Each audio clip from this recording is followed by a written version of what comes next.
आपको आंकड़ा दे रहा हूं। मैंने जनसुराज अपने अभियान के तहत एक अध्ययन कराया कि भाई पिछले 30 साल में जितने सांसद और विधायक बने हैं, चाहे जिस दल से बना हो, कांग्रेस का हो, आरजेडी का हो, जदयू का हो, भाजपा का हो, सबकी सूची मैंने बनवाई तो पता चला कि 1250 परिवार के लोग ही बिहार में पिछले 30 साल में सांसद विधायक बने हैं। आप जरा अंदाजा लगाइए, 13 करोड़ की आबादी वाले बिहार में जहां 3.5 करोड़ परिवार रहते हैं, सिर्फ 1250 परिवार के लोग ही विधायक सांसद बन रहे हैं। और उन्होंने एक तरीके से कब्जा कर रखा है। और ये तब जब 1990 में भी बिहार देश का सबसे गरीब और पिछड़ा राज्य था, 2005 में जब नीतीश जी मुख्यमंत्री बने तब भी बिहार देश का सबसे गरीब और पिछड़ा राज्य था, और आज भी देश का सबसे गरीब और पिछड़ा राज्य बिहार ही है। और यही 1200 परिवारों का दावा है कि हम ही रहेंगे, हम ही चलाएंगे, कोई दूसरा आ नहीं सकता है। तो इस सोच को ही चुनौती देने का नाम है जनसुराज। आप कह रहे हैं उनसे मुकाबला नहीं है। उन्होंने तो नौजवानों से कहा कि 10 लाख नौकरियां देंगे।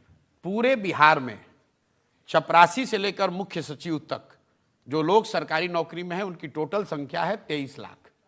1.97% लोग ही बिहार में सरकारी नौकरी में आज तक 75 साल में हैं।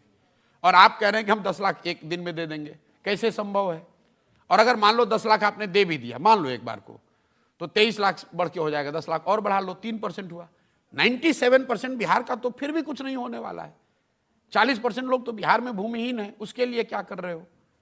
अगर आप प्राइवेट सेक्टर को भी जोड़ दो तो भी 2/3 बिहार के लोग तो उसमें आते ही नहीं है ना, सरकारी नौकरी में आते हैं ना, प्राइवेट सेक्टर में आते हैं। उनके लिए तो आपको कुछ, आप भूमि सुधार किए नहीं, आपने बच्चों की पढ़ाई की व्यवस्था की नहीं, आपने लोगों के रोजी रोजगार के लिए कैपिटल पूंजी की व्यवस्था की नहीं।